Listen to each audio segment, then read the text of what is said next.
So this is all about us living where we want to be, despite the circumstances we are. And on the flip side of that thing that you have is another document. Let's flip it over there. The thing with the little sort of world in the present.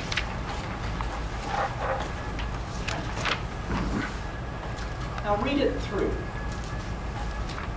Imagine that you give this to the 6th, 7th, and 8th graders in this building.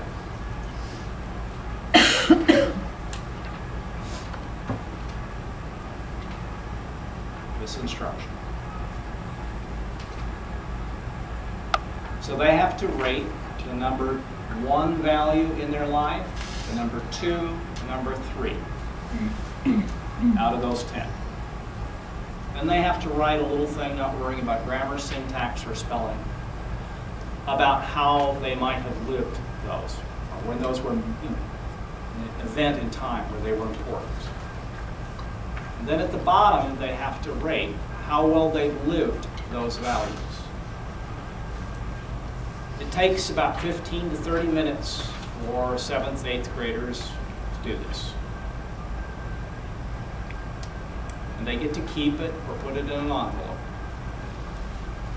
Now, this intervention takes 15 to 30 minutes.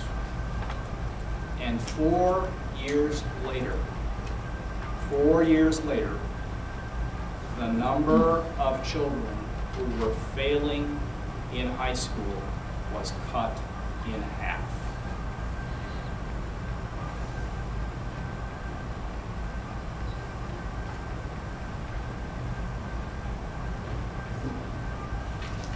Anybody, by the way, it had no impact on middle class kids. None whatsoever. Didn't hurt them, but didn't help them. But poor, discriminated kids, it made a big difference. Where was that? Where was this done? This was, well, first off, this is published in 2 journal articles in Science. That's one of the best scientific journals in the world. About 300 kids were in the study. The kids who got the active ingredient, they did it for themselves. Kids who were in the control condition filled this out and had to rate it how they thought other people would rate these. So they had to do the same type of activity, but not for self, but how they thought everybody else did it. This was done in like inner city Chicago. The kids that we do it for wouldn't be in the same place because that's the hard part, is finding to nail it. Oh, well, yeah, but they actually didn't get it. They actually didn't get it back.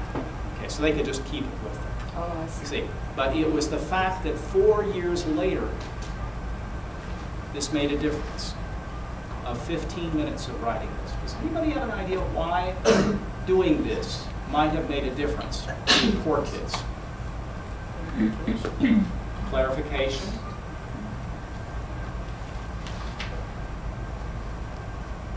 Go ahead, Jack. I think it defines values for you. Helps them to experience something that they probably don't experience anywhere else. They got to experience value. Anybody else have a thought about it? Well, Yeah. I think kids tend to dream that they can accomplish things, but this right here adds a reality to their lives that they thought they could actually do. Maybe it adds a reality, a tangibleness. Now, imagine, so anybody else have a thought about it?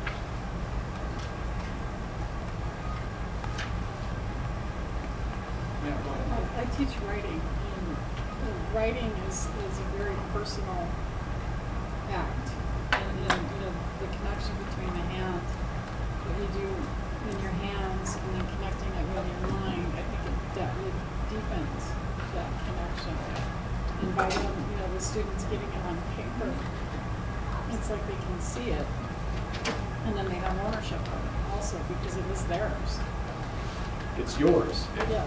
By the way, 40% of the dopamine system in the brain, that's the reward and goal-setting mechanisms, are innovated through the hand.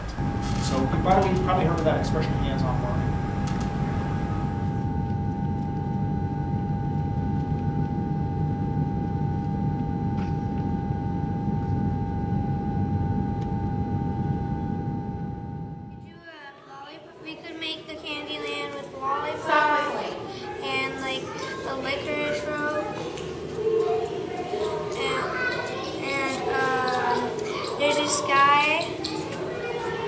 Candyland story. That I was smoking, and he got mad because it was hurting him his lungs right there. So he threw it, and it got on a lollipop and started going. Is that the one that started on fire? Yeah, and it got all the way to the bottom, and it got on the fake candy grass. Looks really cool.